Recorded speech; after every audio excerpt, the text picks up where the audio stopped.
157,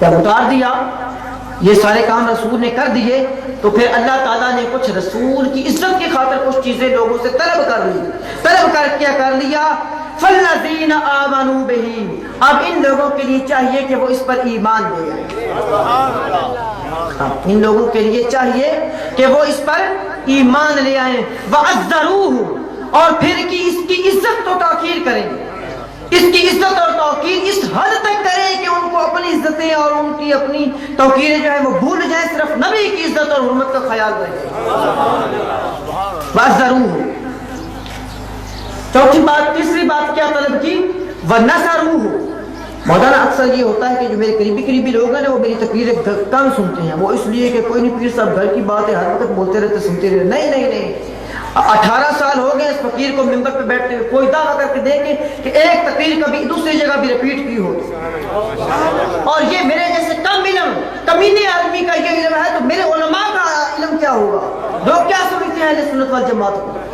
میرے جیسے گھٹیا آدمی کا علم یہ ہے کہ 18 سال میں ایک تقریر بھی دوبارہ ریپیٹ نہیں کی، تو میرے علماء، میرے اساتذہ اور میرے مشائخ کے علم کا کیا علم ہوگا؟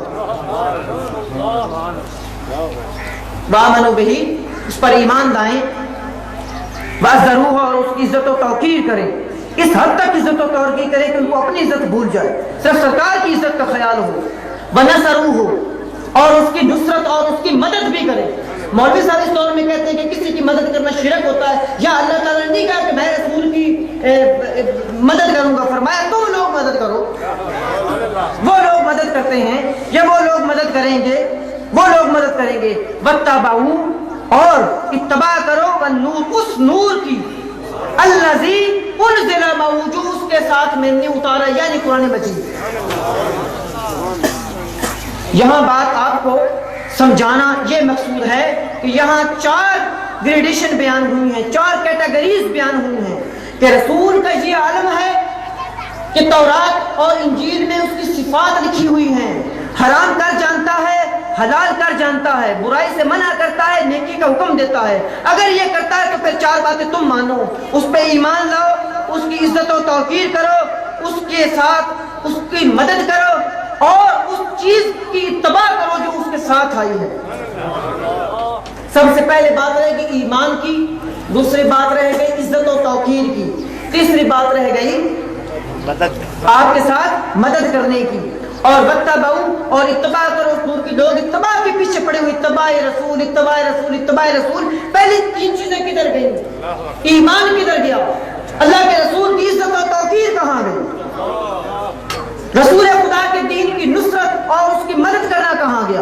آپ صرف اتباع کو لے کے بیٹھ گئے کہ بس اتباع کر لیا کافی ہے، نہیں میرے عزیز، اللہ تعالیٰ نے پوچھا کہ 4 چیزیں لوگوں پہ فرض ہوتی ہیں، آمنوا بہ، اس پہ ایمان لائیں، وَعَزَّرُوهُ، اور اس کی عزت و توقیر کریں، وَنَصَرُوهُ، اور اس کی نصرت کریں، اس کی مدد کریں، وَاتَّبَعُوا، آخری بات، وَاتَّبَعُوا النُّورَ الَّذِي مَعَهُ، جو اس کے ساتھ نور اترا ہے اس کی اتباع کریں، تو پھر انعام کیا ملے گا؟ اولئک هم المفلحون، وہ لوگ اس دنیا میں اور آخرت میں کامیاب ہوں گے۔ آپ ایک دفعہ صراط السلام پڑھیں، میں ذرا پڑھوں۔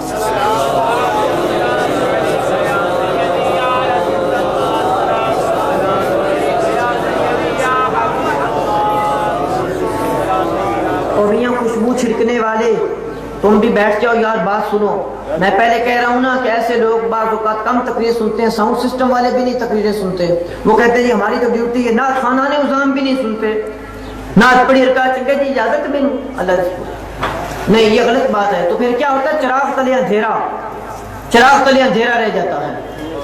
آپ نے چراغ تلے اندھیرا سنا ہے کہ چراغ دوسری دنیا کو روشنی فراہم کرتا ہے لیکن اپنی اس کے ہاتھ نیچے اندھیرا ہوتا ہے؟ ایسی بات نہ رہے۔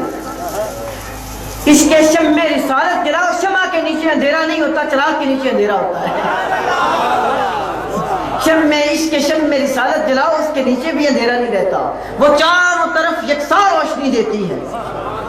کبھی اس بات پہ کبھی موضوع آیا نور کا اور سرکار دو عالم صلی اللہ علیہ وسلم کی نورانیت کا، تو پھر فقیر اس پہ بات کرے گا۔ آج تو فقط ایمان کی یہاں 4 کیٹیگریز بیان ہوئی ہیں، ایمان اور اللہ کے رسول کی عزت و توقیر اور اس کی نصرت اور اتباع۔ ہم تھوڑی تھوڑی ساروں کی بات کریں گے ایمان تو کیا ہے کہ ہم نے پڑھا لا الہ الا اللہ محمد رسول اللہ تو ہم مسلمان ہو گئے. ہم نے دل سے جان لیا کہ یہ نبی ہے اور نبی یہ برحق ہے, اس پہ جو کچھ اترا ہے وہ بھی برحق ہے, اور ہم آپ کے ساتھ ایمان لے آئے, آپ کے ساتھ ایمان کا تعلق قائم ہو گیا. وَعَزَّرُوهُ, اور پھر آگے آیا آپ کی عزت و توقیر کا بیان. عزت و توقیر کا بیان ذرا آج ڈیٹیل سے شروع کریں گے. ایمانیات تو سب ہی جانتے ہیں, اور جب آئندہ موقع ملے گا تو ہم آپ کی نصرت پہ بات کریں گے. پھر جب آئندہ سالانہ محفل پہ موقع ملے گا تو پھر ہم آپ کی اتباع کی بات کریں گے. یہ بڑی ترتیب کے ساتھ چلائیں گے. یہ محفل سالانہ رہے گی, درمیان میں